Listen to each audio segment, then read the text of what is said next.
So hey everyone, welcome to this lecture of Faraday laws. आज यहाँ पर हम फैराडे लॉस को कंप्लीट करने वाले हैं। पूरी की पूरी लॉस को देखेंगे और उसके साथ ही जितने पॉसिबल क्वेश्चन हमसे हो सकते हैं मैक्सिमम अमाउंट ऑफ हम यहाँ पर क्वेश्चन करेंगे ताकि ये टॉपिक जो है एकदम क्रिस्टल क्लियर हो जाए। ठीक है, चलिए फिर शुरू करते हैं। तो देखो, जो फैराडे लॉस की जहाँ तक बात है, आपने एक टॉपिक पढ़ा होगा इससे पहले just sir, that is electrolysis, है ना, इलेक्ट्रोलाइसिस। तो ये इलेक्ट्रोलाइसिस के दो अप्रोच होते हैं। पहला अप्रोच जो होता है वो होता है क्वालिटेटिव अप्रोच। क्या होता है? Qualitative approach. क्वालिटेटिव अप्रोच में क्या देखते हो आप? क्वालिटेटिव अप्रोच में देखते हो सर, जैसे KCl है, KCl ब्रेक डाउन हुआ K पॉजिटिव और Cl नेगेटिव में, तो कौन सा कहाँ जाएगा? एनोड में क्या जाएगा, कैथोड में क्या जाएगा? KCl टूटा K पॉजिटिव Cl नेगेटिव में, तो एनोड में क्या जाएगा और कैथोड में क्या जाएगा? ये जो चीज़ हम देखते हैं ये हम देखते हैं क्वालिटेटिव अप्रोच में। वहीं पर इलेक्ट्रोलाइसिस का ही जो क्वांटिटेटिव अप्रोच है कि कितनी क्वांटिटी हमें लगेगी किसी चीज़ को रिड्यूस कराने में, एनोड में ऑक्सीडेशन कराने में या कैथोड में रिडक्शन कराने में कितना अमाउंट ऑफ करंट हमको चाहिए होगा। ठीक है, कितना वेट हम डिपॉजिट करेंगे, तो ये सारी क्या है? ये सारी क्वांटिटी तो है। तो ये सारे क्वांटिटेटिव अप्रोच के बारे में इलेक्ट्रोलाइसिस के किसने बताया? फैराडे ने बताया था। सारे के सारे क्वांटिटेटिव अप्रोच के बारे में हमें किसने बताया था? फैराडे ने बताया था। ठीक है, तो ये चीज़ है, सबसे पहले बेसिक आपको ये पता होना चाहिए। इलेक्ट्रोलाइसिस दो चीज़ें होती हैं, qualitative quantitative approach. Faraday laws में हम क्वांटिटेटिव अप्रोच पे बात करते हैं कि कितने करंट की ज़रूरत है, कितना वेट डिपॉजिट होगा, ये सारी चीज़ें। अब जब हम फैराडे लॉस को शुरू करते हैं, चलिए यहाँ से, अब जब हम फैराडे लॉस को शुरू कर रहे हैं तो आपको मैं एक चीज़ बताता हूँ। आपने करंट इलेक्ट्रिसिटी नाम का या फिर इलेक्ट्रोस्टैटिक्स में भी देखा होगा। आपको सबसे पहले तो ये पता होना चाहिए कि जो लार्जेस्ट यूनिट है करंट की, largest unit of current, generally तो हम करंट को किसने नापते हैं? एम्पेयर में नापते हैं, तो वो उसकी SI यूनिट है। ठीक है, ऐसे ही AB कूलम होती है, स्टैट कूलम होती है, बहुत सारी यूनिट्स होती हैं, लेकिन जो लार्जेस्ट यूनिट है करंट की वो क्या है? वो है फैराडे। एक्चुअली करंट से अच्छा यहाँ है चार्ज। ठीक है, चार्ज की जो लार्जेस्ट यूनिट होती है वो क्या होती है? फैराडे होती है, लार्जेस्ट यूनिट है चार्ज की। ठीक है, और एक फैराडे जो होता है वो आपका 96500 कूलम के बराबर होता है। पहला चीज़ ये आपको बहुत अच्छे से आनी चाहिए। लार्जेस्ट यूनिट जो होती है चार्ज की वो फैराडे होती है और एक फैराडे 96500 कूलम के बराबर होता है। अब यहाँ पे एक शीट बताता हूँ, देखो। बहुत बार क्या होता है ना, आपके पास क्वेश्चंस आते हैं, आप अलग अलग फॉर्मूले लगाने लगते हो। पहले देख लो, ज़्यादातर क्या होता है MCQs में या किसी भी जनरल टाइप के क्वेश्चंस में उतना डीपली वो जाने को बोलता ही नहीं है। आपसे वो सिंपल बोलते हैं कि दो फॉर्मूले लगाओ, I = Q/T। एक आपको ये आना चाहिए और एक आना चाहिए Q = NE। एक बार देख लेना, कहीं इन फॉर्मूले से ही तो काम नहीं बन जा रहा। मैक्सिमम टाइम में वो आपसे चार्ज पूछेगा। ठीक है, तो आपको चार्ज निकाल लेना है। और चार्ज कैसे निकाल लोगे? करंट दे देगा, टाइम दे देगा, डायरेक्ट मल्टीप्लाई करके निकाल लेना। इस चीज़ का खासा ध्यान रखना, क्योंकि आपके सिलेबस में फैराडे लॉज है। आप सोचते हो हमेशा फैराडे से क्वेश्चन आएगा, ऐसा नहीं होता। बहुत बारी अपना काम इतने से बन रहा होगा, बहुत बारी। ठीक है, बहुत बारी। उसको एक बार चेक कर लेना, स्पेशली MCQ के टाइप क्वेश्चन में। अब जब मैंने कहा सर एक फैराडे इतना होता है, कन्वर्जन है। ठीक है, इसमें कोई कॉन्सेप्ट तो है नहीं, ये आपको याद करना है कि एक फैराडे में 96500 कूलम होते हैं। ठीक है, दैट्स इट। अच्छा, ठीक है सर। अब सुनना, एक बड़ा कन्वर्जन है। एक फैराडे जो है इसी में हम बोलते हैं कि 96500 कूलम है। इसी को हम बोलते हैं कि ये 1 मोल इलेक्ट्रॉन्स के बराबर होता है। क्या कहा? एक फैराडे 96500 कूलम, यही बराबर होता है 1 मोल इक्विवेलेंट के, या फिर इसी को बोल दिया जाता है 1 इक्विवेलेंट। 1 इक्विवेलेंट। ठीक है, हल्का सा कन्वर्जन है और कुछ नहीं है। एक फैराडे में इतने कूलम होते हैं, इसी को 1 मोल इलेक्ट्रॉन भी बोलते हैं। ये बहुत इंपॉर्टेंट चीज़ है। अगर मैं आपसे कहूँ 1 मोल इलेक्ट्रॉन, तो आपको पता होना चाहिए वो 96500 कूलम के बराबर होंगे, और इसी को 1 इक्विवेलेंट भी बोलते हैं। और एक और टर्म आपको यहाँ पर बहुत सताएगी बार बार, ये मैं जस्ट बेसिक क्लियर करा रहा हूँ। ये अगर याद है तो चीज़ें आसान हैं। आपको इक्विवेलेंट वेट निकालना आना चाहिए। क्या आना चाहिए? इक्विवेलेंट वेट निकालना आना चाहिए। सर इक्विवेलेंट वेट कैसे निकलता है? इक्विवेलेंट वेट भाई इसको ऐसे दिखा सकते हो, E for equivalent, W for wait, यहाँ पर हम ऐसे दिखाएंगे ई डब्ल्यू से। इसका फॉर्मूला होता है मोलर मास इक्विवेलेंट वेट बराबर होता है molar mass upon valency factor. ठीक है, वैलेंसी फैक्टर है, बहुत लोग वी एफ लिखते हैं, बहुत लोग ऐसे शॉर्टकट में वी एफ लिख देते हैं, तो आपकी मर्जी है आप कैसे ही लिखो। मैं पूरा लिख देता हूँ, molar mass upon valency factor. अब सर मोलर मास तो ठीक है, मोलर मास तो हमें दिए रहता है ना, सोडियम का 11 है, ठीक है, मैग्नीशियम का 24 है, ऐसे करके ऑक्सीजन का 16 है, ये सब दिए रहेंगे मोलर मास हमको। वैलेंसी फैक्टर क्या होता है? वैलेंसी फैक्टर क्या होता है? वैलेंसी फैक्टर क्या होता है तो मैं आपको बताऊं शॉर्टकट, आपको क्या याद रखना है। देखो ये हर किसी को याद होता है, I equal to Q upon T, Q is equal to any, है ना। और यहाँ से ये भी देखो क्यू को आप आई इंटू टी भी लिख सकते हो, ये बहुत बेसिक सी चीज़ है। पहली चीज़ जो आपको यहाँ याद करनी है वो है ये, बहुत इंपॉर्टेंट। दूसरी चीज़ जो आपको याद करनी है वो है ये वाली चीज़ कि इक्विवेलेंट वेट क्या होता है। अगर ये दोनों याद हो गए कहीं दिक्कत नहीं आएगी, कहीं भी दिक्कत नहीं आएगी, ठीक है। अब यहाँ पर देखो वैलेंसी फैक्टर क्या होता है। देखो जो वैलेंसी फैक्टर होता है उसको वैसे तो हम अलग अलग चीज़ों के लिए अलग अलग ढंग से अलग अलग तरीक़ों से निकालते हैं, बट आपको मैं एक बहुत जनरल सी चीज़ बताऊँ, यहाँ पर ना नॉर्मेलिटी में आप जैसा वैलेंसी फैक्टर पढ़ते हो उतना टफ होता ही नहीं है, यहाँ पे बहुत आसान सा वैलेंसी फैक्टर है। देखो कैसे, देखो कैसे वैलेंसी फैक्टर, यहाँ पर जैसे सोडियम है, मैग्नीशियम है, ठीक है, एल्यूमिनियम है, इनका आपसे पूछेगा, इनका आपको पता होना चाहिए, निकालना आना चाहिए, मैं सिखा देता हूँ यहीं पे, है ना। ऐसे ही O2 है वो आना चाहिए, N2 है वो आना चाहिए, H2 है वो आना चाहिए। देखो कैसे निकालेंगे, बहुत आसान होता है। वैलेंसी फैक्टर, वैलेंसी फैक्टर का सिंपल सा अर्थ वैलेंस शेल में कितने इलेक्ट्रॉन है। अगर आप सोडियम का कॉन्फ़िगरेशन करोगे तो 281 आएगा, है ना, 1s2 2s2 जैसे करना चाहो वैसे भी कर सकते हो। सोडियम का कॉन्फ़िगरेशन क्या आएगा, 281 आएगा। तो सबसे आउटर मोस्ट शेल में कितना इलेक्ट्रॉन है, 1 इलेक्ट्रॉन है, तो इसका वैलेंसी फैक्टर क्या होगा, 1 होगा। मैग्नीशियम का देखोगे 282 आएगा, तो इसके आउटर मोस्ट शेल में 2 इलेक्ट्रॉन होंगे। एल्यूमिनियम का देखोगे 283 आएगा, तो इसके आउटर मोस्ट शेल में 3 इलेक्ट्रॉन होंगे। इसका एक और तरीका होता है, आप ग्रुप वाइज देख लो, जो पहले ग्रुप के एलिमेंट्स हैं, ठीक है, जो आप याद भी करते हो, हेलिना की, रूबी से, फ्रेंडशिप, जो भी याद करते हो आप, उस वो जितने भी ग्रुप 1 के एलिमेंट्स हैं उनके वैलेंस शेल में 1 इलेक्ट्रॉन होगा। दूसरे हैं तो 2 इलेक्ट्रॉन होंगे, तीसरे ग्रुप के एलिमेंट्स हैं तो 3 इलेक्ट्रॉन होंगे, चौथे ग्रुप के एलिमेंट हैं तो आउटर मोस्ट शेल में 4 इलेक्ट्रॉन होंगे। इस तरीके से डिजाइंड होते हैं। अच्छा, ऐसे 11वां ग्रुप आया, सोडियम, अगर 11वां ग्रुप आ गया तो 11वें ग्रुप में 1 इलेक्ट्रॉन होगा आउटर मोस्ट शेल में। 12वां ग्रुप आ गया तो 12वें ग्रुप में 2 इलेक्ट्रॉन होंगे आउटर मोस्ट शेल में। इस तरीके से चीज़ें चलती हैं। फिर अब देखो जैसे ऑक्सीजन है, ऑक्सीजन का मेरे को कुछ नहीं आता, मेरे को कॉन्फ़िगरेशन याद नहीं है। आपको एटॉमिक नंबर तो याद होगा, hydrogen, helium, lithium, beryllium, boron, carbon, nitrogen, oxygen, 8 होता है, 8 होता है। तो यहाँ से अगर आप देखो तो ऑक्सीजन का जो कॉन्फ़िगरेशन आया वो कितना आया, 2,8 आया। बट इस केस में ध्यान में रखना, अगर 1 से लेकर 3 तक आता है, मतलब हमें इसका ऑक्टेट पूरा कराने से मतलब है। सोडियम के आउटर मोस्ट शेल में 1 इलेक्ट्रॉन था तो वो लूज कर सकता था, इसीलिए उसका वैलेंसी फैक्टर 1 आया। मैग्नीशियम के उसमें 2 इलेक्ट्रॉन थे तो 2 लूज करना आसान है, वो गेन थोड़ी ना करेगा। अगर इसको गेन करना पड़ेगा तो 6 गेन करेगा तब जाके इसका ऑक्टेट पूरा होगा। एल्यूमिनियम के आउटर मोस्ट शेल में 3 इलेक्ट्रॉन थे, ठीक है, अगर ये 5 गेन करेगा तब जाके इसका ऑक्टेट पूरा होगा, है ना। तो गेन करने से अच्छा है कि ये लूज कर दे उन इलेक्ट्रॉन्स को। लेकिन यहाँ देखो ऑक्सीजन के आउटर मोस्ट शेल में 2,6 सॉरी, और ऑक्सीजन के आउटर मोस्ट शेल में 6 इलेक्ट्रॉन है। अब 6 इलेक्ट्रॉन ये लूज थोड़ी में कर पाएगा, इससे अच्छा तो ये है कि ऑक्सीजन 2 इलेक्ट्रॉन्स को गेन कर ले। तो ऑक्सीजन चाहेगा कि वो 2 इलेक्ट्रॉन को गेन कर ले, लेकिन टोटल कितने ऑक्सीजन है सर, टोटल 2 ऑक्सीजन है, तो ऑक्सीजन का वैलेंसी फैक्टर 4 आएगा। ऐसे ही नाइट्रोजन 3 गेन करता है इसका, लेकिन कितने हैं नाइट्रोजन, 2 हैं, मॉलिक्यूल की बात कर रहा हूँ, तो 3 दूनी 6 इसका वैलेंसी फैक्टर रहेगा। हाइड्रोजन सर 1 ही होता है, इसमें इलेक्ट्रॉन 1 ही लूज करता है, लेकिन 2 हैं, 2 मॉलिक्यूल लिया है हमने यहाँ पर हाइड्रोजन का, तो 1 × 2 इसका आंसर आएगा, ठीक है। या इस वैलेंसी फैक्टर वाले पार्ट को अगर आपको अभी थोड़ा सा टफ लग भी रहा है, आप इसको बाद में के लिए थोड़ा सा कहीं से देख लेना, ठीक है। ये बहुत बेसिक सी चीज़ है, बहुत अच्छे से आपको आती भी होगी आई होप, ठीक है। या अगर कहीं पर अगर इसकी ज़रूरत पड़ी तो हम इसको दोबारा देख लेंगे, बट मेरे ख्याल से इतना ज़्यादा से अभी ज़रूरत नहीं पड़ेगी, ठीक है। ये यहाँ पर आपको कुछ चीज़ें हैं जो याद रखनी है, ठीक है। वैलेंसी फैक्टर आप आसानी से निकाल सकते हो, आप किसी का भी निकालना चाहो, इस प्रकार से ये चीज़ें चलेंगी। चलिए इसको एक बार लिख लीजिए।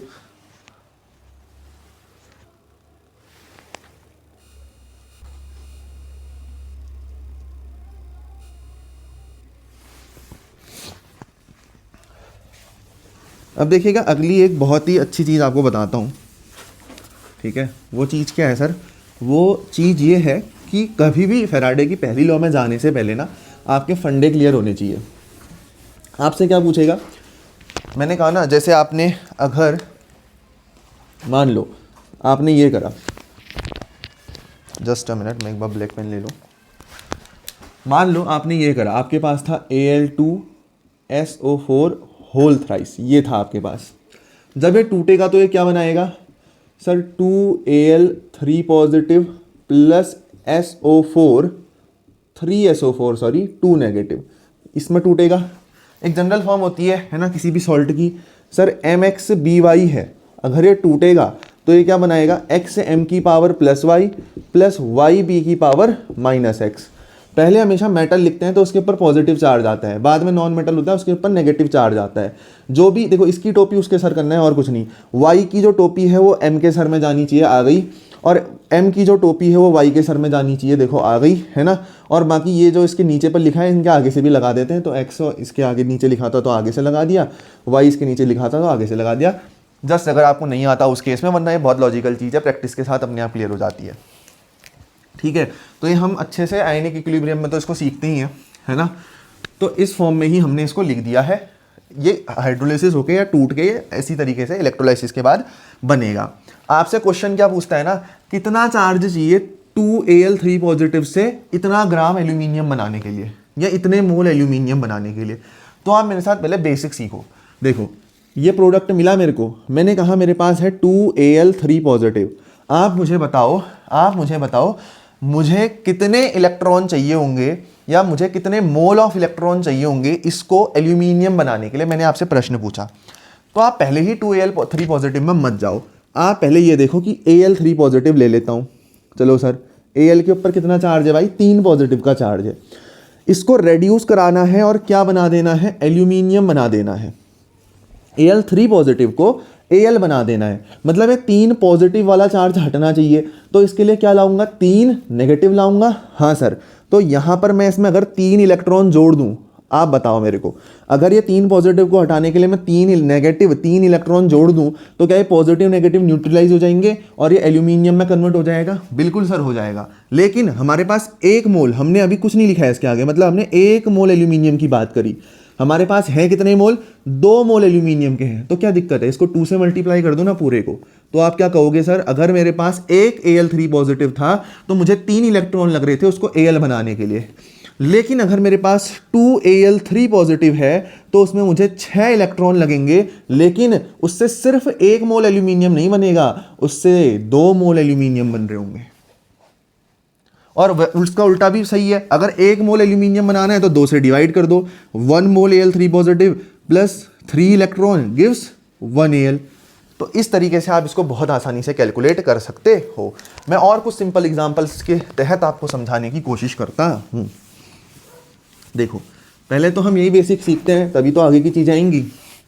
जैसे मान लो सोडियम है Na पॉजिटिव, तो अगर मुझे इसको रेड्यूस कराना है Na में तो कितने इलेक्ट्रॉन दूंगा, सर देखो 1 पॉजिटिव चार्ज है, वहाँ 0 चार्ज है, तो मेरे को 1 पॉजिटिव को कम करना है तो 1 नेगेटिव चार्ज दे दो। क्या दोगे, इलेक्ट्रॉन ही तो दे सकते हो, तो 1 इलेक्ट्रॉन आपने इसको दे दिया।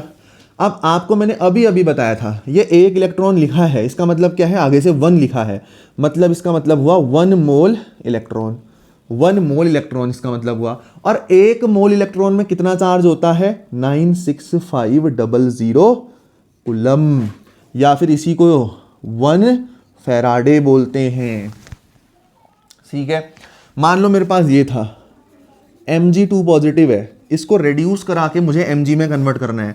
तो सर 2 पॉजिटिव का चार्ज है तो 2 इलेक्ट्रॉन दे दो ना, 2 इलेक्ट्रॉन दो दोगे तो ये किसमें कन्वर्ट हो जाएगा, Mg में कन्वर्ट हो जाएगा।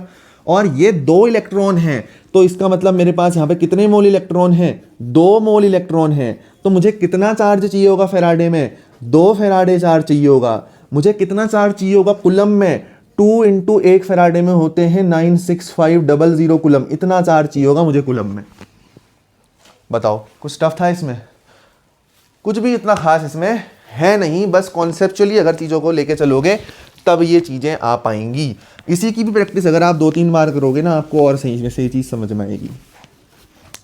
ठीक है, अब आई गेस कि मेरे को आपसे एक क्वेश्चन पुट अप करना चाहिए यहीं से, फर्स्ट लॉ तो आपको आ ही जाएगी अगर ये चीज आ गई तो। देखो मैं आपसे क्वेश्चन पूछता हूं, how much charge in coulomb is required to reduce Al3 positive in order to form 24 gram of aluminium. ये मैंने आपसे क्वेश्चन पुट अप करा, मान लो कितना चार्ज मुझे चाहिए होगा कुलम में कि मैं Al3 पॉजिटिव को रेड्यूस करूं और 24 ग्राम एल्यूमिनियम मुझे मिल जाए। ठीक है, Al का जो मास होता है वो 23 AMU होता है, मैंने आपको हिंट दे दिया, लो बनाओ। एल्यूमिनियम का जो मास होता है वो 23 AMU होता है, मैंने आपको हिंट भी दे दिया, एक बार आप इसको बनाओ। 23 और 6, जस्ट अ मिनट। 26 करना भाई, मास को 26 करना, एल्यूमिनियम का मास 26 करना। ठीक है, चलो इसको सॉल्व करो, आसान सा है, कुछ नहीं, कॉन्सेप्ट वही। पहले मैंने आपको जो बताया है ना वही आपको करना है। अगर मेरे पास Al3 पॉजिटिव का 1 मोल है तो सर 3 पॉजिटिव का चार्ज है, तो खुद देख के बताना मेरे को कितने पॉजिटिव का चार्ज है। सर 3 पॉजिटिव का चार्ज है तो क्या 3 इलेक्ट्रॉन नहीं दूंगा, है ना, 3 इलेक्ट्रॉन देने पड़ेंगे, तब ये क्या बनाएगा सर, 1 मोल बनाएगा एल्यूमिनियम का। क्लियर है, इतना क्लियर है। और Al का एटॉमिक मास जो होता है वो 26 AMU होता है। अब एक चीज सुन, 1 AMU को तू 1 ग्राम लिख सकता है। 3 टाइप के जो है वो मास होते हैं, आम, राम, गाम। एक होता है रिलेटिव एटॉमिक मास जो ये लिखा है, एक होता है एक्चुअल एटॉमिक मास जिसका यहाँ काम नहीं है, एक होता है ग्राम एटॉमिक मास। तो रिलेटिव एटॉमिक मास को ग्राम एटॉमिक मास के बराबर लिख सकते हैं। एक टोटल कन्वर्जन है, Na से Na कट जाता है वहाँ पे। तो तुम सिंपली इतना समझो कि 1 AMU अगर है तो आप उसको 1 ग्राम लिख सकते हो। That is very very clear. ठीक है, तो 1 मोल एल्यूमिनियम 3 पॉजिटिव 3 इलेक्ट्रॉन के साथ रिएक्ट करके 1 मोल एल्यूमिनियम बनाता है। और ये जो मुझे मास दे रखा है दैट इज 26 AMU, ये 1 मोल एल्यूमिनियम का ही है। तो 1 मोल एल्यूमिनियम 26 ग्राम का है, 26 ग्राम का है। समझ में आया, 1 मोल एल्यूमिनियम 26 ग्राम का है, वहां से पता चला, मैंने कुछ नहीं करा। अब मुझे सुन, ये 3 इलेक्ट्रॉन किस लिए लगे थे सर, 1 मोल Al3 पॉजिटिव से जब मैंने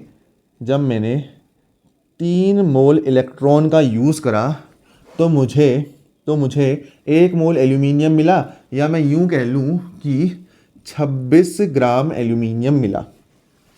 सही है, 1 मोल एल्यूमिनियम 3 पॉजिटिव में जब मैंने 3 मोल इलेक्ट्रॉन डाले तो मुझे 1 मोल एल्यूमिनियम का मिला या 26 ग्राम एल्यूमिनियम का मिला।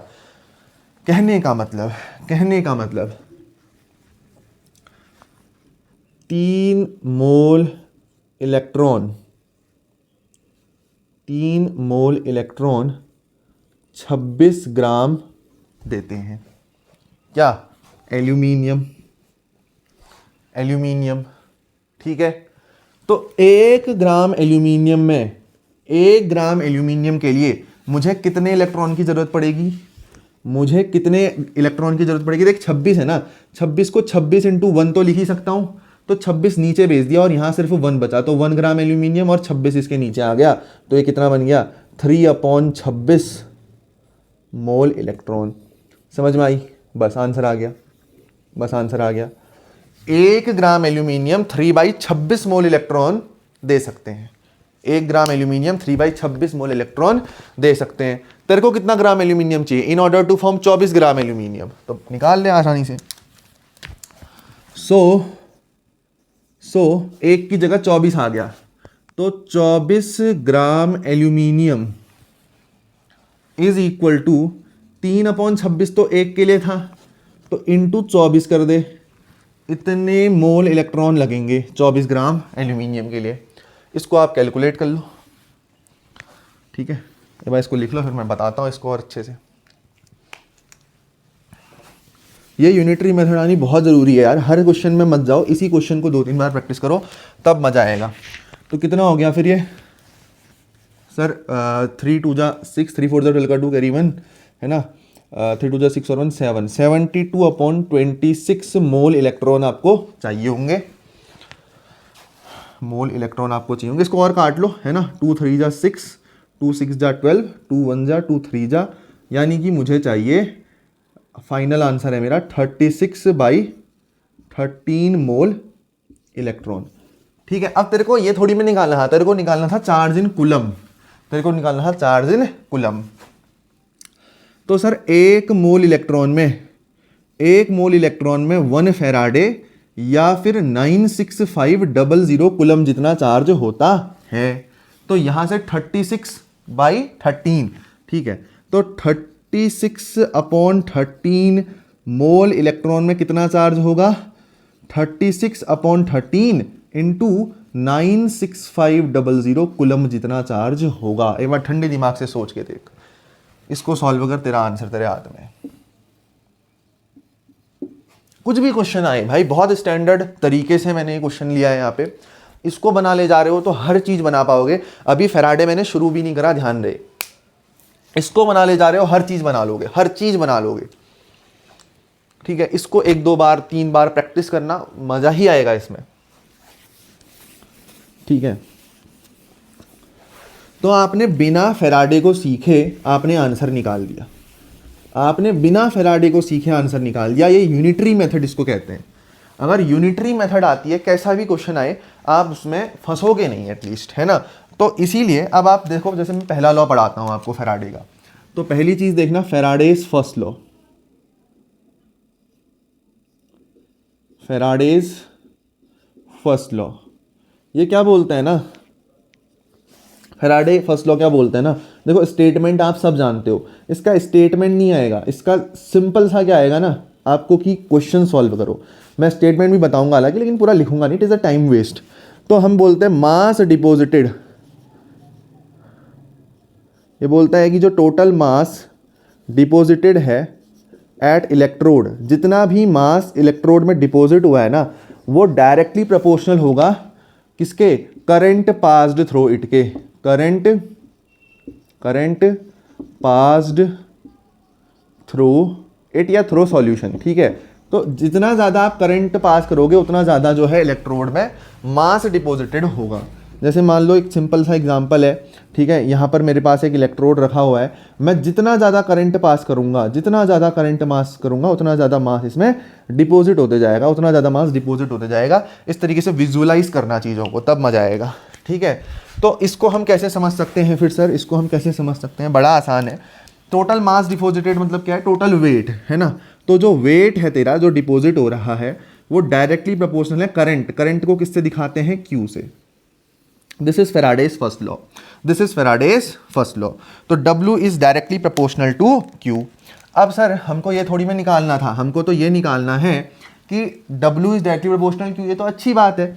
अब आप मुझे ये बताओ कि ये प्रोपोर्शनैलिटी का साइन जब हटेगा तो एक कांस्टेंट आएगा, बिल्कुल आएगा भाई। यहाँ पर अगर आप प्रोपोर्शनैलिटी का साइन हटाते हो, इक्वल टू लाते हो, तो एक कांस्टेंट आएगा Z और उसके साथ आ जाएगा Q। तो Z इक्वल टू Q। अब इस Z के बारे में थोड़ी सी चर्चा कर लेते हैं। देखो Q को आप Q इक्वल टू IT तो लिख सकते हो कि नहीं, पहले मेरे को ये बताओ, लिख सकते हो कि नहीं Q को, क्योंकि I is equal to Q upon T होता है, तो Q को Q इक्वल टू IT लिख सकते हो, बिल्कुल लिख सकते हैं। W को ZIT भी लिख सकते हो, बिल्कुल लिख सकते हैं। ये याद क्यों करना है, लेकिन मेन तो ये है ना, W इक्वल टू ZQ, इसको याद करो। ये याद हो गया तो Q इक्वल टू IT तो आप कभी भी पुट कर सकते हो। हम चर्चा करते हैं Z की। यहाँ पर जो Z है इसको इलेक्ट्रोकेमिकल कोएफिशिएंट बोला जाता है। Z जो है ना मेरे भाई, Z जो है इसको इलेक्ट्रोकेमिकल कोएफिशिएंट कह दिया जाता है, और इसकी जो वैल्यू होती है वो होती है इक्विवेलेंट वेट, वो होती है इक्विवेलेंट वेट अपॉन 96500, या फिर 1 फेराडे कह ले, या फिर 1 फेराडे कह ले, 96500 कूलम या फिर 1 फेराडे, ये Z की वैल्यू होती है, ये याद करनी है बिल्कुल। और अभी अभी मैंने कुछ देर पहले आपको बताया कि इक्विवेलेंट वेट जो होता है उसको आप कैसे तोड़ के लिख सकते हो sir, molar mass upon valency factor. Sir molar mass upon valency factor, ऐसे आप तोड़ के इसको लिख सकते हो। तो जेड का जो फाइनल फॉर्मूला बन गया वो क्या बन गया भाई, मोलर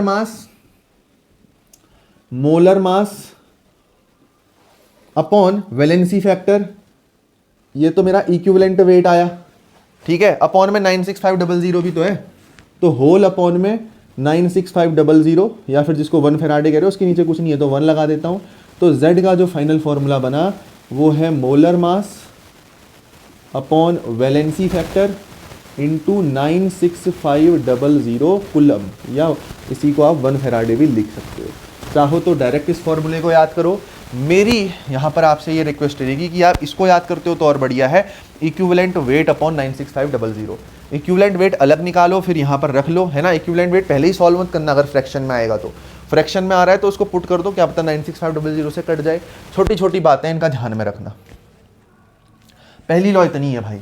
अब इस पे बेस्ड न्यूमेरिकल्स आते हैं, वो न्यूमेरिकल्स तो मैं आपको कराऊंगा, बट बिफोर डेट मुझे ऐसा लगता है कि यहाँ पर एक रिवीजन की खासा ज़रूरत है, ठीक है। देखना, हम क्या कह रहे हैं कि आपने जब इलेक्ट्रोलाइसिस कराया तो आपको पता है कि मास डिपॉजिटेड होता है ना, एक इलेक्ट्रोड घटता है, एक इलेक्ट्रोड में डिपॉजिट होता है। तो उस अकॉर्डिंगली फैराडे ने हमको ये बताया पहली लॉ में, अपनी पहली लॉ में, ठीक है, रिवीजन है, पहली लॉ का रिवीजन देखना। फैराडे ने हमको ये सब कवर हो जाएगा जितना अभी तक बताया सब, ठीक है, अभी तक जितना बताया सब भूल जाओ, बस यहाँ पर फोकस करो। पहली लॉ में फैराडे ने इतने बताया सर, जितना मास डिपॉजिट होगा वो डायरेक्टली प्रोपोर्शनल होगा जितना आपने चार्ज पास कराया है, ठीक है। ये मास डिपॉजिटेड है, ये मास डिपॉजिटेड है, ये डायरेक्टली प्रोपोर्शनल होगा जितना आपने चार्ज डाला है। ध्यान रहे ये चार्ज है, करंट नहीं। चार्ज और करंट अलग चीज है। करंट होता है चार्ज का flow per unit time, current होता है चार्ज अपॉन टाइम। आई होता है Q बाई टी। मैं ये कहना चाह रहा हूं, हम यहां पर Q ले रहे हैं, आई नहीं ले रहे। अगर Q को लिखोगे तो Q को I इंटू टी की फॉर्म में लिखोगे, ठीक है। मैं ये भी लिखा देता हूं आपको, अगर आपको इतनी ही शौक है यहाँ पर कुछ लिखने की तो आप कहना सिंस I इक्वल टू होता है Q बाई टी, देयरफॉर आप Q को लिख सकते हो I इंटू टी। ये है फैराडे का पहला नियम। अब जब हम इसका प्रोपोर्शनैलिटी का साइन हटाते हैं तो sir W equal to Z into Q आता है, या Q को आप IT भी लिख सकते हो, तो हम बोल देते हैं कि W इक्वल टू ZIT है, W इक्वल टू ZIT है। और यहाँ पर ये जो Z है इसको बोलते हैं इलेक्ट्रोकेमिकल कांस्टेंट। इसकी वैल्यू होती है इक्विवेलेंट वेट अपॉन 1 फैराडे के। इक्विवेलेंट वेट को मैं लिख सकता हूँ molecular weight upon valency factor, valency factor अभी सिखाया, अपॉन में 1 फैराडे की वैल्यू है 96500 कुलम। तो इसको मैं लिख सकता हूँ मॉलिक्यूलर वेट, ठीक है, मॉलिक्यूलर मास जो भी कहना है इसको, वैलेंसी फैक्टर इंटू 96500 कुलम।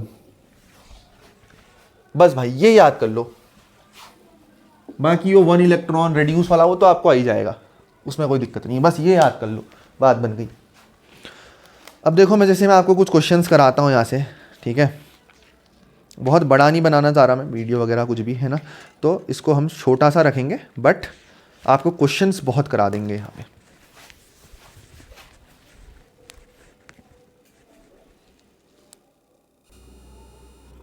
देखिए क्वेश्चन यहाँ पर है, बोलता है 6 ग्राम मैग्नीशियम डिपॉजिट हुआ है मोल्टन MgCl2 से। तो अब आप ही मुझे बता दो सर, अगर MgCl2 मोल्टन है, मतलब अपनी पिघली हुई फॉर्म में है, तो लिक्विड फॉर्म में होगा L लिख दिया लिक्विड। ये किस में टूटेगा, Mg2 पॉजिटिव, देखो इसकी टोपी उसके सर, तो Mg2 पॉजिटिव है ना, Mg के नीचे 1 है तो 1 लिख दिया, Cl के आगे 2 है तो 2Cl, इसकी टोपी उसके साथ लेकिन माइनस के साथ, तो -1, ऐसे टूटेगा ये कुछ। बिल्कुल सर, 2 मेथड बताऊंगा, ये पहली मेथड है, ठीक है, जो अच्छी लगे आपको। तो अब इसमें से देखना 6 ग्राम मैग्नीशियम डिपॉजिट हुआ है, अगर मेरे पास Mg2 पॉजिटिव है, अच्छा इसमें आपको molar mass of magnesium given होगा, ठीक है, molar mass of magnesium given होगा, आई गेस 24 होगा ये, एक बार मैं इसको कंफर्म कर लूँ, ठीक है। मोलर मास ऑफ मैग्नीशियम, बिल्कुल Mg का मोलर मास 24 AMU है, तो Mg का मोलर मास 24 AMU है, मोस्टली गिवन रहेगा, बट थोड़े बहुत जनरल चीज़ें आपको पता हो तो अच्छा है। बट ठीक है, जैसे सोडियम का 23 है, मैग्नीशियम का 24, ये आपको आना चाहिए।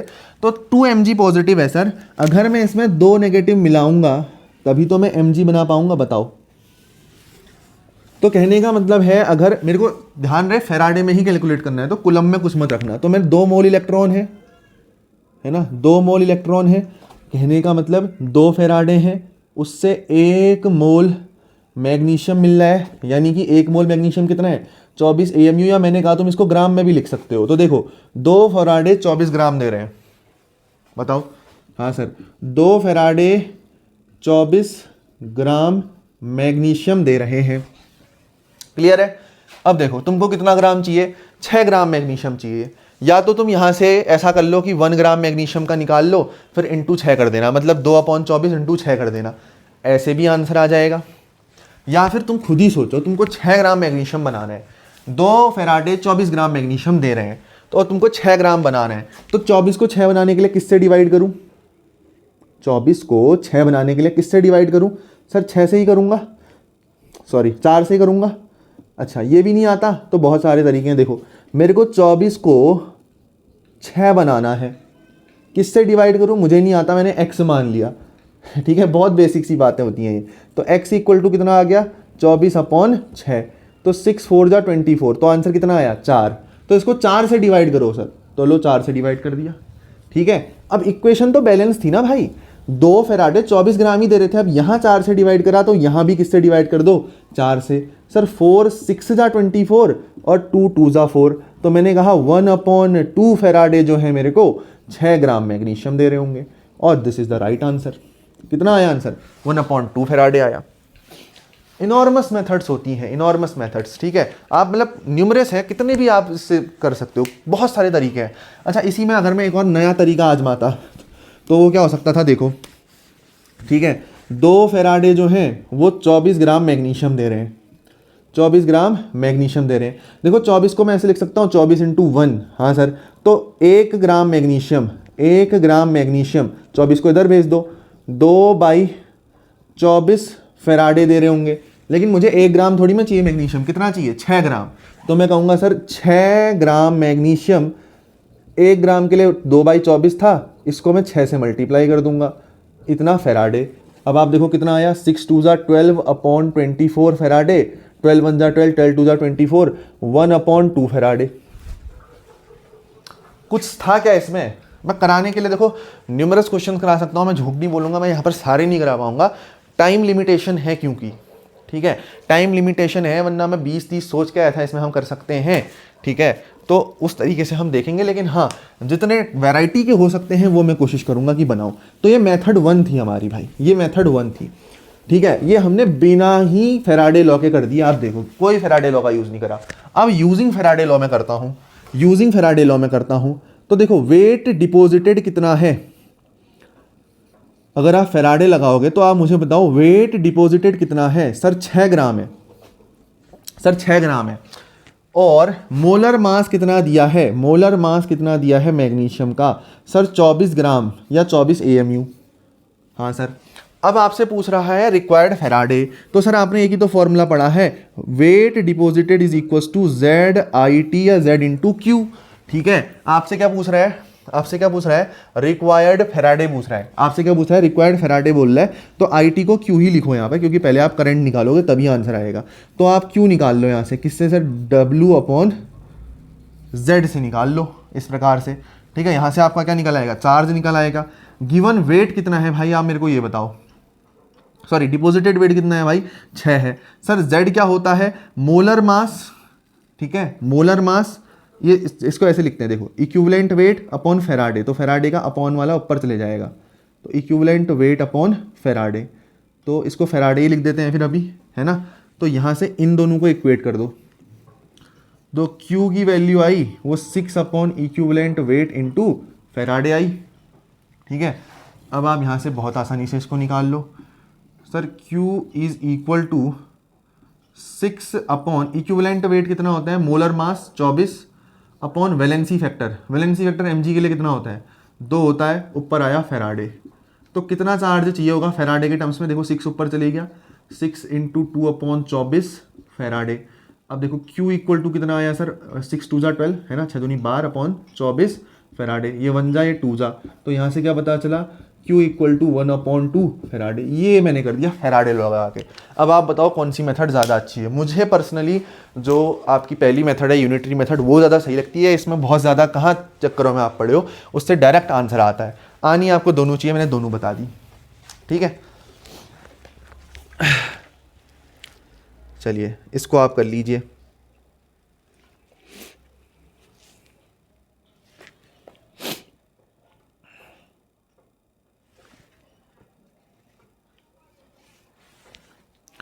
तो हम एक काम करते हैं ना, अब पहले एक बार सेकंड लॉ को देख लेते हैं। सेकंड लॉ देखते हैं फिर क्वेश्चन करेंगे, क्योंकि एग्जाम में आपको क्वेश्चन मिक्स मिलेंगे। ऐसा तो होगा नहीं कि वो देगा आपको ये पहली लॉ का है दूसरी लॉ का है, आपको पता होना चाहिए कि सेकंड लॉ है क्या।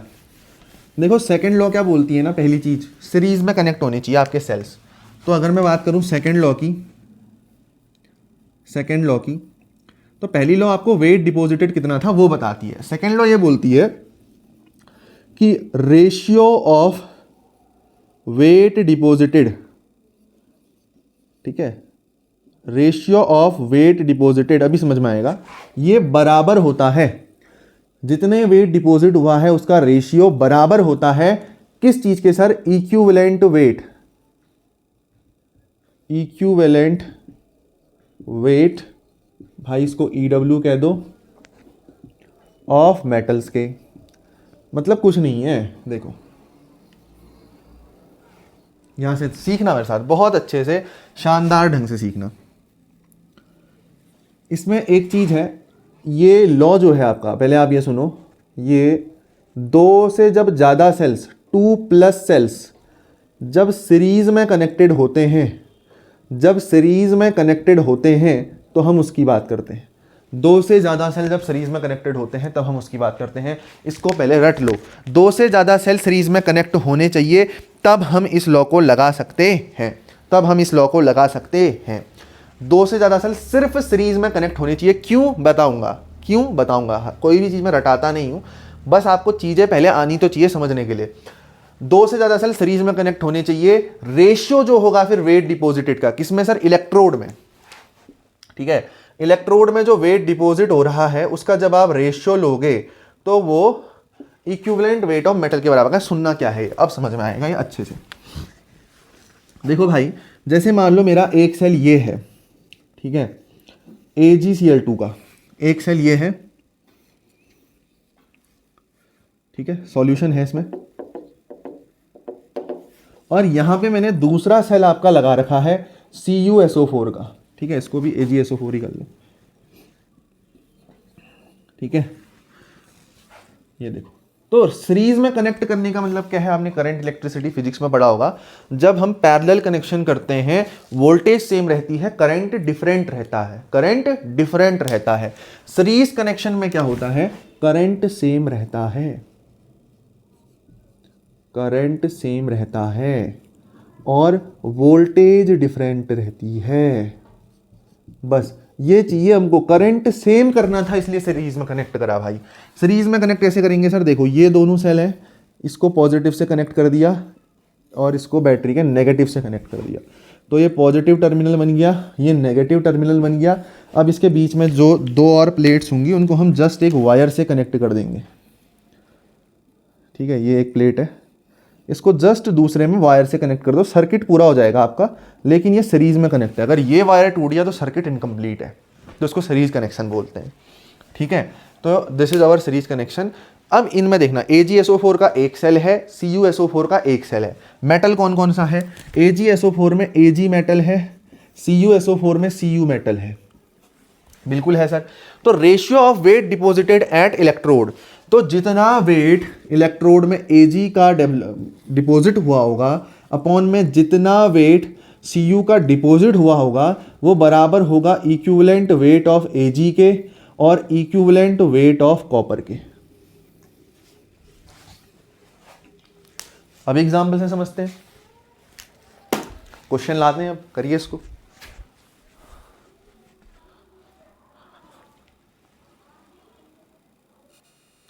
अच्छा सुनिएगा, क्वेश्चन लाने से पहले बहुत लोगों को डाउट होता है कि इसमें डेरिवेशन है।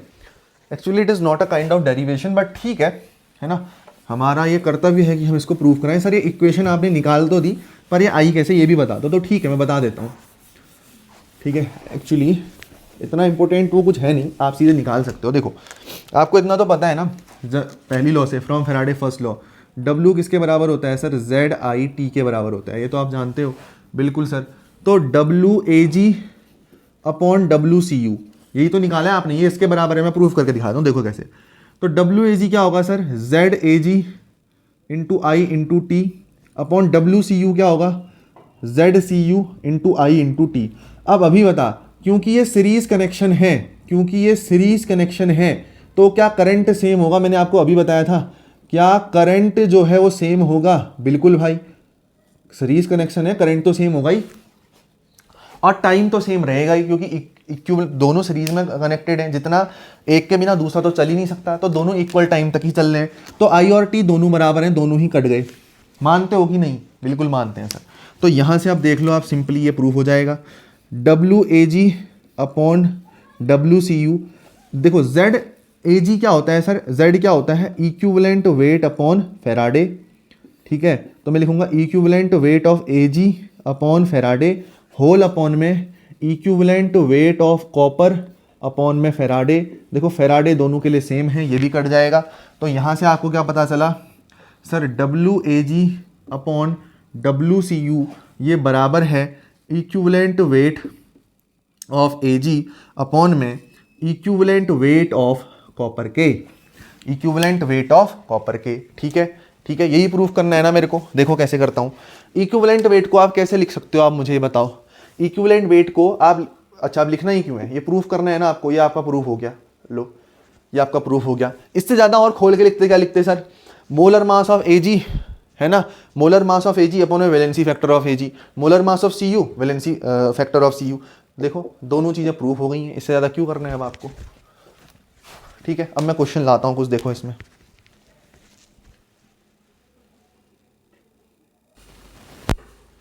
देखिए भैया, ये भी एक बड़ा शानदार सा क्वेश्चन आपके सामने, लेकिन उतना ही आसान। ठीक है, मैं ज़्यादा लेवल अप इसलिए नहीं कर रहा क्योंकि हम ऑब्वियसली बोर्ड्स के लेवल की बात कर रहे हैं यहाँ पे, है ना। ये क्वेश्चन आप देखो, नीट कर्नाटका 2013 का क्वेश्चन है। कितने ग्राम ऑफ कोबाल्ट की ज़रूरत पड़ेगी डिपॉजिट करने के लिए सॉल्यूशन कोबाल्ट 2 क्लोराइड का? पहले तो ये जानो कोबाल्ट 2 क्लोराइड क्या है। कोबाल्ट 2 क्लोराइड मतलब कोबाल्ट की वैलेंसी 2 है। अगर मैं सॉल्यूशन करूँ, कोबाल्ट की वैलेंसी 2 है, मतलब इसका वैलेंसी फैक्टर दे रखा है इसने साफ साफ, कितना, 2 है। और कोबाल्ट 2 क्लोराइड मतलब कोबाल्ट की वैलेंसी 2 है, मतलब COCl2 इसका फॉर्मूला होगा।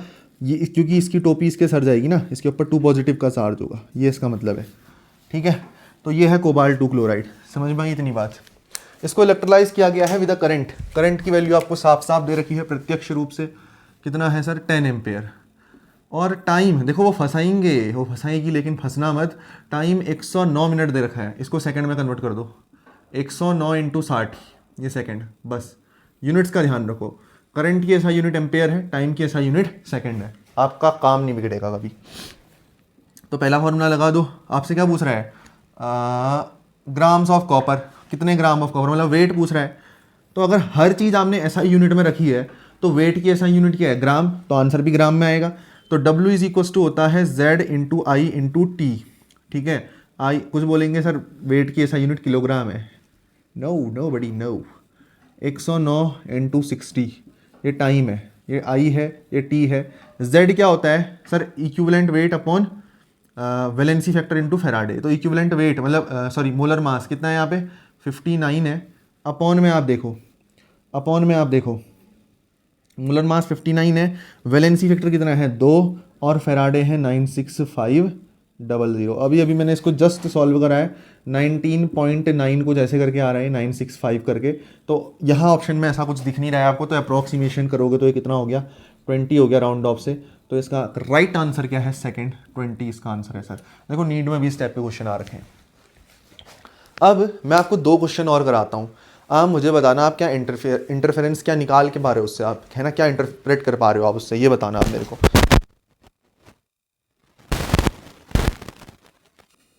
देखिए एक ये सवाल देखिए, इसमें आप ये ध्यान में रखना, ये आपका एनसीईआरटी का है, बड़ा बेसिक लेवल का सवाल है। इसका सॉल्यूशन आप डायरेक्ट देखो, आपको करंट दे रखा है कितना, 0.5 एम्पेयर का, आपको टाइम दे रखा है सर 2 आवर्स का। इसको पहले मैंने कहा सेकंड में कन्वर्ट कर दो, 2 × 60, 120 सेकेंड्स का आपको टाइम दे रखा है। तो सर अब आपसे ये क्या पूछ रहा है, कितने इलेक्ट्रॉन फ्लो होंगे। आप कहीं फैराडे का फर्स्ट लॉ, कहीं सेकंड लॉ, कहाँ कहाँ सोच लेते हो। मैंने कहा बहुत बारी क्वेश्चन डायरेक्ट बन जाते हैं, एनसीईआरटी का क्वेश्चन है, बहुत बार सैम्पल पेपर्स में, क्वेश्चंस में, एमसीक्यूज में रिपीट होता है। Q = I × T, आई दे रखा है 0.5, टी दे रखा है 120, 0.5 को लिख सकता हूँ 5/10, 0 से 0 कट गया, 5 × 10 का 0, कैरी 1, 5 × 5 और 1 6, 60 आ गया, ठीक है। 5 × 10 का 0, कैरी 1, हाँ। तो सर Q = फिर क्या होता है, N ही होता है, आप जानते ही हो। मुझे नंबर ऑफ इलेक्ट्रॉन्स निकालने हैं तो N = Q/E हो जाएगा। Q आपको दे रखा है भैया 60, इसको 1.6 10 की पावर 19, -19 को ऊपर भेजोगे तो 10 की पावर +19 बन जाएगा। और ये देखो, इसको अगर आप डिवाइड करते हो तो कितना आता है, 16 आता है, ये 600 आता है। तो ये देखो कुछ इस प्रकार से आप इसको कर लो, है ना, 2 × 8 = 16 और 2 × 3 = 6, 0 0, 2 × 4 = 8, 2 × 1 = 2, बचेगा 1, 2 × 5 = 10 और 0, ठीक है। इसको आप सॉल्व करो, आपका आंसर जो है आपके हाथ में आ जाएगा। डायरेक्ट क्वेश्चन है, इनमें टाइम वेस्ट मत किया करो। सॉरी, एक चीज़ का ध्यान रखना, यहाँ पर जो टाइम दिया है आपको शायद आवर्स में दिया था, कहाँ गया कहाँ गया कहाँ गया, बिल्कुल आवर्स में था, तो ये तो आपने मिनट में कन्वर्ट करा, ये सेकंड कैसे हो गया, ये मिनट है। इसको और 60 से मल्टीप्लाई करोगे तब ये किस में कन्वर्ट होगा, सेकंड में कन्वर्ट होगा। फिर तो आपको कुछ नहीं करना है यार, सिंपल सी बात है, n निकालना है, यहाँ से q निकाल लेना, ठीक है। q आपका कैसे आएगा सर, i तो ये है 5/10 और t जो है वो 120 तो था ही, इंटू 60 और थे उसमें, तो देखो ये सिंपल ही बन जाएगा आपका कितना, 5 × 10 का 0, करीबन 5 × 5 और 6, 60 × 60 ये आपका टाइम है। तो 6 × 36 होता है, तो 3600 ये आ जाएगा। और ये होता है 1.6 × 10 की पावर -19। इसको सॉल्व कर लो, ठीक है, चलो मैं कर ही देता हूँ, कोई दिक्कत नहीं है। ये हो जाएगा 36/16 हो जाएगा ऊपर, लेकिन आप देखो 10 की पावर 3 बन जाएगा, तो ये 10 की पावर 22 बन गया। 2 नहीं, ऐसे नहीं जाएगा, 16 × 2 = 32 बचेगा 4, है ना, दिस विल बिकम 40, अगेन 16 × 2 = 32 बचेगा 4, तो 2.22। तो फाइनल आंसर आया 2.22 × 10 की power 22 electrons, and I guess it is the right answer. Let me check it. बिल्कुल भाई, ये आपका सही आंसर है, इसको आप नोट डाउन करो। अब देखो एक नए क्वेश्चन की तरफ जाता हूँ, ये बहुत बेसिक लेवल का सवाल था, ठीक है। देखिए अगला क्वेश्चन, देखिए ये आपका एनसीईआरटी एग्जाम्पलर का क्वेश्चन है, तो तकरीबन मैं आपको हर जगह से एक एक वैरायटी कवर करा रहा हूँ। इसका आंसर देखना, क्या बोल रहा है आपसे, कॉपर सल्फेट का सॉल्यूशन है। कॉपर सल्फेट सर CuSO4, वैसे पेंटाहाइड्रेट होता है, उसको छोड़ो अभी, वाटर ऑफ क्रिस्टलाइजेशन की ज़रूरत है नहीं। और सिल्वर नाइट्रेट सर AgNO3, और इनको इलेक्ट्रोलाइज किया गया 1 एम्पेयर ऑफ करंट, तो आई दे रखा है आपको 1 एम्पेयर, टाइम दे रखा है 10 मिनट, मिनट में है, इसको सेकंड में कन्वर्ट करो, तो 10 × 60 = 600 सेकंड। मानते हो कि नहीं। इनको इलेक्ट्रोलाइज किया गया है in electrolytic cell. Will the mass of copper and silver, देखो यहां पर एक चीज दिखी है, सेपरेट इलेक्ट्रोलिटिक सेल में इनको जो है इलेक्ट्रोलाइज कराया गया है, मतलब ये कोई कनेक्टेड बैटरी नहीं है, सीरीज में कनेक्टेड नहीं है, फैराडे की सेकंड लॉ नहीं लग रही है यहाँ। तो आप मुझे बताओ गाइस कि इससे आपको इंटरफेरेंस या इन्फ्रेंस आप क्या निकाल सकते हो यहाँ से, ठीक है। YDS से इंटरफेरेंस का बार बार वही निकल रहा है, यहाँ से इन्फ्रेंस ये है कि आपसे सेकेंड लॉ के क्वेश्चन बहुत कम, मतलब न्यूनतम पूछे जाते हैं, ठीक है। वो आपका एक मेजर पार्ट नहीं है सिलेबस का, जो आपका मेजर पार्ट है वो फर्स्ट लॉ है। इस पे बहुत अच्छे से ध्यान दो, और बेसिक फॉर्मूले Q = NE, I = Q/T, इनको कभी इग्नोर मत करना। दैट सेट, ये ही आपका फैराडे है। सेकेंड लॉ का यहाँ भी नहीं आया, मैंने आपको नीट कवर कराया, मैंने आपको NCERT कराया, उसके बाद मैंने एग्जाम्पलर करा रहा हूँ आपको, मैंने हर चीज़ की वैरायटी चेक करी। ये क्वेश्चन ही आपको दिखेगा फर्स्ट लॉ का, या I = Q/T का, या Q = NE मुश्किल से। सेकेंड लॉ का मुश्किल से लग रहा है, पर हम हैं, एक क्वेश्चन आपको करा दूंगा मैं उसका, ठीक है, टाइम को देखते हुए। इसको देखो, ये बड़ा प्यारा क्वेश्चन है, इसको आप सॉल्व करो एक बार, तब आपको यहाँ पर मजा आएगा, ठीक है। चलो मैं अपने पास आंसर लेके आया हूँ, मैं आपको पूरा मेथड बताता हूँ यहाँ पे। सर CuSO4 है, तो ये कैसे टूटेगा सर, Cu2 पॉजिटिव में टूटेगा, AgNO3 है, ये Ag पॉजिटिव में टूटेगा, CuSO4 सर और Ag पॉजिटिव सर। CuSO4 में सर देखो Cu के ऊपर 2 पॉजिटिव है, तो इसको 2 इलेक्ट्रॉन की ज़रूरत पड़ेगी ताकि ये कॉपर बनाए। Ag में 1 ही इलेक्ट्रॉन की ज़रूरत पड़ेगी ताकि ये Ag बनाए। ठीक है, मोल, 1 मोल इलेक्ट्रॉन और 2 मोल इलेक्ट्रॉन। देखो I और T का प्रोडक्ट कर लो तो आपको क्या मिल जाएगा, Q मिल जाएगा। तो दोनों में जो चार्ज फ्लो हो रहा है वो सेम है, कितना, 600 कूलम का चार्ज फ्लो हो रहा है सर। ठीक है, मल्टीप्लाई कर दिया मैंने, 600 कूलम का चार्ज आ गया डायरेक्ट। ठीक है, अब मेरे से पूछ रहे हैं जो मास डिपॉजिट होगा कॉपर और Ag का, क्या वो सेम होगा? देख लेते हैं। W इक्वल टू क्या होता है, ZIT या Z इंटू Q। Q हमने दोनों के लिए निकाला सर 600 ही है, और W हम निकाल ही रहे हैं। Z की वैल्यू देखते हैं, चलो पहले कॉपर के लिए देख लेते हैं। ठीक है, तो यहाँ पर सबसे पहले आपको मोलर मास पता होना चाहिए। ठीक है, तो just give me a minute, मैं आपको यहाँ पे मोलर मास बताऊँ। 63 फॉर कॉपर है और 108 फॉर Ag है। तो कॉपर का मोलर मास है 63 और Ag का है 108। ठीक है, तो कर लो यहाँ पे, है ना, मोलर मास कॉपर का 63 अपॉन में वैलेंसी फैक्टर है 2 इंटू 96500। क्या दिक्कत है? ऐसे ही W निकालो Ag के लिए सर 108, है ना, अपॉन Ag की वैलेंसी है यहाँ पे 1 इंटू 96500, और 600 से आप इसको भी मल्टीप्लाई कर दो।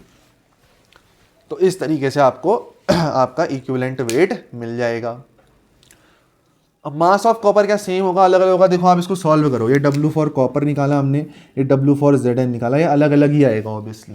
मैं आपको वैल्यूज़ बता देता हूँ। ठीक है, तो इसकी वैल्यू आ रही है 0.1959 और इसकी 0.6715, 0.6715, 0.1959 कुछ समथिंग आ रही है। तो आप देख पा रहे हो ये दोनों के जो वेट्स हैं वो अलग अलग हैं। मैंने ये क्वेश्चन इसलिए, एग्जाम में कम आते हैं स्टेप के जो आप सॉल्व करोगे इतना, है ना, वहाँ बहुत शार्पली आपको उस टाइप के क्वेश्चन दिए जाएंगे कि आपसे जो चीज़ें हैं वो कट रही होंगी, बस आप अपनी नज़रों से देखना। जैसे यहाँ पर भी अगर मैं कोशिश करूँ, देखो 2 0 से 2 0 तो ऐसे ही कट जा रहे हैं। 108 को 985 से अगर मल्टीप्लाई करोगे तो पॉइंट में ही आंसर आना है। It is very very obvious, है ना। ये कुछ 1080 इस टाइप से बन जाएगा आपका। तो यहाँ से अगर आप देखो, शायद मैंने उल्टा लिख दिया, है ना, ये 0.6 वाला ऊपर आएगा। यहाँ मैं वेरीफाई भी कर लेता हूँ। Ag वाला है 0.67, बिल्कुल भाई, ये Ag वाला होगा आपका। ठीक है, ऊपर कॉपर वाला। तो इस तरीके से आप देखोगे, आपका सॉल्व कर लेना आप इन चीज़ों को, तो ये आपका तरीका रहने वाला है। सेकेंड लॉ के मैं कुछ क्वेश्चन करा देता हूँ आपको। देखो सेकेंड लॉ का एक क्वेश्चन कराता हूँ, काफ़ी रहेगा वो।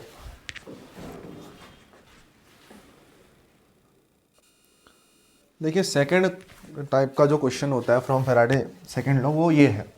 बट कमाल की बात ये है कि आप इसको फर्स्ट लॉ से भी बना सकते हो।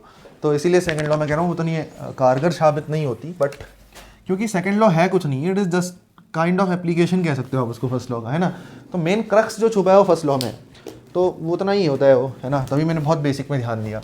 अब देखो AgNO3 है, CuSO4 है, FeCl3, तो बोला है अमाउंट ऑफ डिपॉजिटेड। तो पहले तो आपको मोलर मास पता होने चाहिए। ठीक है, जैसे मैं बता दूँ, Ag है, Ag का 108 होता है, कॉपर का होता है 63.5 और Fe का होता है 56। ये लगभग कॉमन मासेज है, इनको याद भी कर लेना। हाँ, आगे देखते हैं। चार्ज बोल रहा है, देखो चार्ज मतलब Q कितना पास कराया है, 0.4 फेराड पास कराया है। आपसे मास डिपॉजिटेड पूछ रहा है, हमने अभी अभी पढ़ा WAG ratio WCU ratio WFE, है ना। लेकिन आपसे अभी क्या पूछ रहा है, देखो amount of each metal deposited at cathode. तो यहाँ पे भी इससे बेटर तो यही रहेगा। अच्छा, ये लगभग फर्स्ट लॉ का ही क्वेश्चन आ गया है, तो आप W = ZIT लगा देना। ठीक है, और I की जगह पर, IT की जगह पर देखो 0.4 फेराड लिख दो। ठीक है, और फेराड की वैल्यू रख दो 96500। बाकी ये होता है इक्विवेलेंट वेट अपॉन 96500, तो ये तो कट गया। तो वेट W जो आएगा वो इक्विवेलेंट वेट अपॉन 0.4 आएगा। मैं हर किसी के लिए बता देता हूँ। देखो जैसे WAG निकालना है तो इक्विवेलेंट वेट ऑफ AG क्या होगा, 108 अपॉन वैलेंसी फैक्टर 1 इंटू 0.4। ऐसे ही हर किसी का निकाल लो आप। ठीक है, सेकेंड लॉ से बाकायदा मैं आपको दे सकता हूँ, बट आई गेस अब ज़्यादा ही टाइम वेस्ट हो जाएगा। ठीक है, क्योंकि जब मैंने क्वेश्चन लिखा तो मैंने ध्यान नहीं दिया कि ये किसका है। बट आप यकीन मानो सेकेंड लॉ बहुत रेयर है। आप चाहोगे तो मैं उसमें आपको एक क्वेश्चन और प्रोवाइड करा सकता हूँ, भले ही मैं प्रोवाइड करा दूँ, है ना। But this is all about electrolysis यार। ये इलेक्ट्रोलाइसिस है, इसमें थोड़ी सी प्रैक्टिस और करो, है ना, एनसीईआरटी के एग्जाम्पल्स है तो उन पे फोकस करो एंड दैट्स इट, आपका काम बन जाएगा। तो मिलते हैं नेक्स्ट वीडियो में, तब तक के लिए बाय एंड टेक केयर।